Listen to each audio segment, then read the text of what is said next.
Welcome to our YouTube channel. Now learn chemistry in an easy way. Students, आज मैं आप सबको HCl के बारे में बताऊंगा जो कि बहुत इंपॉर्टेंट पॉइंट्स है और अक्सर हम यूज करते हैं HCl का, डाइल्यूट का और कंसंट्रेटेड का। तो हमें पता होना चाहिए कि एक्चुअल में ये है क्या। बेसिकली हमारा जो चैप्टर है P block chemistry, the P block elements की बात कर रहा हूं मैं। तो पी ब्लॉक एलिमेंट्स में फ्लोरीन फैमिली, ये जो हेलोजन फैमिली है, ये एक लास्ट फैमिली से के तौर पे यूज होती है।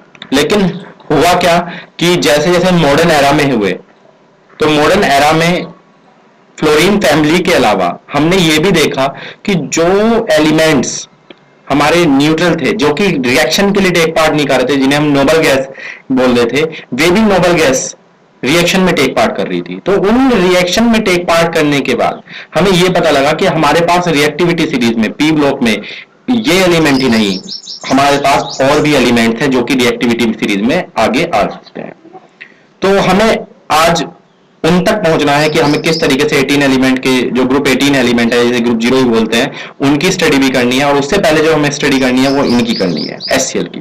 तो HCl की स्टडी से पहले मैं आपको बता दूं कि मैंने अब तक जो है बहुत सारे आपको पॉइंट क्लियर करवा दिए हैं। इससे पहले जो है मैं क्लोरीन के बारे में और ये सारे के सारे इंटर हैलोजन कंपाउंड, आयनिक कैरेक्टर, रिड्यूसिंग कैरेक्टर, ये सारे के सारे पॉइंट मैं आपको क्लियर करवा चुका हूं। मैंने छोटी छोटी बहुत सारी वीडियो 14-15 के करीबन अभी तक वीडियो बना चुका हूं मैं। इसके आगे भी मेरे साथ मैं अगर बात करूं तो 5-6 और वीडियो भी बन सकती हैं, क्योंकि छोटे टॉपिक्स अगर आप छोटी छोटी वीडियोस बनाओगे तो आपको बोरियत कम होगी। मेरा ये कंसेप्ट है, तो मैं इसी कंसेप्ट को आगे बढ़ाते हुए ये नई वीडियो जो है इसमें आपको कोशिश करूंगा कि मैं HCl के बारे में और थोड़ा बहुत जो इंपॉर्टेंट चीज है उनके बारे में आपको मैं क्लियर कर दूं। तो मैं बेसिकली बता देता हूं कि हाइड्रोजन क्लोराइड इसका नाम है, HCl इसका मोलिकुलर फॉर्मूला है। और लैब के अंदर आप बेसिकली इसे देख सकते हैं, बोतल में रखा होता है डाइल्यूट फॉर्म में, कंसंट्रेटेड फॉर्म में। वहां पे आप देख सकते हैं कि बिल्कुल व्हाइट कलर का, मतलब जिसे हम कलरलेस बोलते हैं, वो कलरलेस गैस होती है एक्चुअल में। लेकिन हम जब इसे वाटर में से पास कर देते हैं तो ये जो है उसका डाइल्यूट सॉल्यूशन बन जाता है। तो हमें ये चीजें पढ़नी है इसके अंदर सारी की सारी। तो बेसिकली अगर इसकी प्रिपरेशन की बात करूं मैं, तो प्रिपरेशन इसकी बहुत ही सिंपल है। आपने सोडियम क्लोराइड लेना है और उसके साथ कंसंट्रेटेड सल्फ्यूरिक एसिड को आप मिक्स करके हीट करेंगे तो आपको Na2SO4 और HCl मिल जाएगा। तो मैं शुरू करता हूं बिना किसी देरी के। आप देखिए यहाँ पे, it is prepared by heating sodium chloride with concentrated sulphuric acid. तो यहाँ पे ये प्रिपरेशन है इसकी आपके देखने के लिए मिली रही है। और आगे आप देख रहे हैं रिएक्शन 2NaCl H2SO4, हीट हमने कर दी तो Na2SO4 प्लस HCl, हमें ये जो है फॉर्म में मिल गया। एक्चुअल में HCl के पीछे एक रीजन भी है कि HCl हमारे लिए क्यों इंपॉर्टेंट है। हम एक्वारीजिया, जो कि हमारे ये मेटल है, इन्हें साफ करने के लिए, प्लेटिनम को, गोल्ड को, इन सबको साफ करने के लिए हम जो है एक्वारीजिया का इस्तेमाल करते हैं। तो वो एक्वारीजिया का जो है मेन कंपोनेंट ये भी है। HCl HNO3 जो है 3:1 में उसमें डलता है एक्वारीजिया में। तो जो मेन कंपाउंड HCl है तो ये इंपॉर्टेंस उसकी और बढ़ जाती है। तो मैं आगे शुरू करता हूं। HCl is colourless gas with pungent order. तो HCl एक कलरलेस गैस है जिसका जो है पंजेंट ऑर्डर है। पंजेंट मतलब जो है तीखा, तीखा ऑर्डर जिसे बोलते हैं। आगे चलता हूं इसके। It is extremely soluble in water. Water के अंदर सोल्यूबल हो जाती है। हाइड्रोजन आयन और क्लोरीन आयन ये बनाती है, यहाँ पे दिखाई दे रहा है। हम वाटर का डाइल्यूट सोल्यूशन भी इसका फॉर्म कर लेते हैं। ये इन्होंने यहाँ पे इजीली बात बता रखी है। आगे चलते हैं। It decomposes salt of weaker acids. ये Na2SO4 को अगर HCl में डालें तो ये वीकर एसिड की फॉर्म में जो है डिकम्पोज कर देता है किसी भी सॉल्ट को, NaCl और CO2 के फॉर्म में। तो आपने ये वाली रिएक्शन आपने देख ली है। तो ये रिएक्शन इंपॉर्टेंट है, ज्यादा इंपॉर्टेंट नहीं है लेकिन थोड़ी इंपॉर्टेंट है। डिकम्पोज हमें ये पढ़ना भी पड़ेगा कि डिकम्पोज करती है ये ऑफ वीकर एसिड में। ये चीज हमें जो है इंपॉर्टेंट लग रही है। अगर मैं बात करूं कि हम इसे NH3 के साथ, अमोनिया के साथ ट्रीट करते हैं तो ये क्या करती है। तो when treated with NH3 it gives white fumes of NH4Cl। तो NH3HCl तो हमें क्या मिलेगा, NH4Cl। तो ये चीज रिएक्शन आप याद कर सकते हैं कि अमोनिया की अगर हम रिएक्शन करवाते हैं तो अमोनियम क्लोराइड NH4Cl हमें जो है मिलता है। ये चीज हमें बताने के लिए यहाँ पे रिएक्शन का फॉर्मेट हमने लिया है।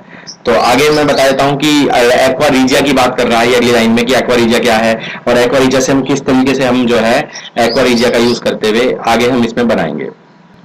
तो एक्वारीजिया की अगर मैं बात करूं, एक्वारीजिया जो है 3HCl मतलब कि 3:1 में जो है HCl और HNO3 को अगर आप ले लेंगे तो वो जो है क्या हो जाएगा, एक्वारीजिया।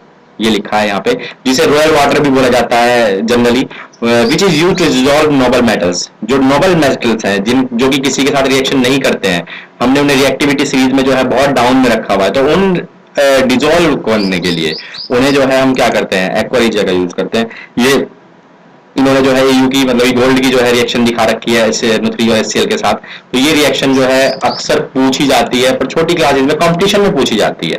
जनरली इसका बोर्ड में अगर मैं कहूँ तो बोर्ड में ऐसा नहीं पूछा गया है। बोर्ड में आजकल अगर मैं बात करूँ बोर्ड की, तो बोर्ड में कई बार जो है ये जरूर आ जाता है कि एक्वा रीजिया जो है, मतलब कि मल्टीपल के पर्पज से बताऊं तो एक्वा रीजिया में परसेंटेज पूछ लेता है कि वो HCl और HNO3 की जो परसेंटेज है वो क्या है। तो हमें पता होनी चाहिए क्या होगी, 3:1 HCl और HNO3 की। आगे चलता हूं मैं, देखते हैं यूजेस।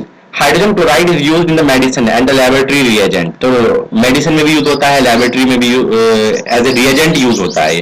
रिएजेंट जो हमारी रेट ऑफ रिएक्शन को एनहांस कर देते हैं, तो वो हमारे क्या कहते हैं, रिएजेंट। तो रिएजेंट की बात मैं अगर कहूं तो एक्चुअल में रिएजेंट के केमिस्ट्री जो है वो कैटलिस्ट से थोड़ी थोड़ी मिलती जुलती है। कैटलिस्ट की फॉर्म की अगर मैं बात करूं तो कैटलिस्ट में जो है enhance the rate of the reaction वो भी करता है, और रिएजेंट जो होता है वो भी रिएक्शन के फॉर्मेट को चेंज कर देता है। तो वहां पे भी ये चीज जो है थोड़ी थोड़ी इंपॉर्टेंट है। सॉरी, मैं लास्ट वाली लाइन गलत बोल गया था कि रिएजेंट की बात में बात कर रहा था कि रिएजेंट जो है ऐसा कर देते हैं, नहीं, रिएजेंट की बात नहीं है, वो कैटलिस्ट की है। लेकिन जो बात मैं कहना चाह रहा हूं वो आप इस पर ध्यान दें कि अगर रिएजेंट की बात करूं तो मैं रिएक्टेंट से अगर मुझे कोई और प्रोडक्ट बनाना है और मेरे पास जो है सिंपल वे नहीं है, तो भी मैं रिएजेंट का यूज करता हूं। रिएजेंट की केमिस्ट्री में जो है फंक्शनल ग्रुप ट्रांसफॉर्मेशन बेसिकली हम वहां पे ये सीखते हैं, तो वो भी एक तरीके से चेंज ऑफ ट्रांसफॉर्मेशन में ही हेल्प करता है। तो आगे चलता हूं मैं। It is use to manufacture of chlorine, NH4Cl and glucose. तो अगर इसकी बात करेंगे तो आपको क्या होता है, क्लोरीन और NH4Cl एंड ग्लूकोज, इसकी फॉर्मेशन में भी ये हेल्प करता है, ये सारा का सारा। तो हमें ये चीज सारी की सारी इसमें पता लगी HCl के बारे में, प्रॉपर्टीज है, कलरलेस पंजेंट ऑर्डर जो है वो गैस है इसका। तो ये सारी चीजें हमें यहाँ पे क्लियर होगी। बेसिकली अगर मैं आपको बात करूं कि यहाँ से किस तरीके का क्वेश्चन आ सकता है, तो वो क्वेश्चन ये पूछ सकता है, एक्वा रीजिया के ऊपर क्वेश्चन पूछ सकता है, HCl के बारे में जो है प्रॉपर्टीज पूछ सकता है, HCl का फॉर्मेशन पूछ सकता है कि प्रिपरेशन कैसे हो रही है इसकी, उसकी रिएक्शन लिख दो, ये सारी चीजें वो इसमें पूछ सकता है। ओके स्टूडेंट, तो यहाँ पे ये HCl खत्म होता है। इसके आगे में ऑक्सो एसिड ऑफ हेलोजन, बहुत ही छोटा सा टॉपिक है, और इसमें हमें ये पता लगता है कि किस तरीके से हेलोजेंस के ऑक्सीजन के साथ जो है वेरिएशन के साथ ऑक्सो एसिड बनते हैं। जैसे HOF, ये भी ऑक्सो एसिड है, हाइपोफ्लोरस एसिड जिसे बोलते हैं, ये एक एसिड है। तो इसकी बात करता हूं मैं। तो fluorine due to the small size and high electronegativity forms only one oxo acid, HOF, hypofluorous acid. तो ये एक ऑक्सो एसिड है HOF, जिसमें जो है आपको ये दिखाई दे रहा है। दूसरी बात आप यहाँ देख सकते हैं HOCl में, HOBr में, HOI में, HOCl। तो ये जो सारे के सारे आपको जो एक टेबल दिखाई दे रही है, ये हमारे पास फ्लोरीन, क्लोरीन, ब्रोमीन, आयोडीन के ऑक्सो एसिड हैं, ऑक्सीजन के साथ हाइड्रोजन आयन। तो ये भी सारी चीजें जो आपको दिखाई दे रही है, जनरली इससे क्वेश्चन आया नहीं है। यूपी बोर्ड के बच्चों के लिए बता दो, इससे क्वेश्चन नहीं आया है। ऑक्सो एसिड पूछे भी अगर जाएंगे तो वो ये पूछ सकता है कि आप मुझे 2-3 एग्जाम्पल बता दीजिए ऑक्सो एसिड के, कि ऑक्सो एसिड क्या होते हैं।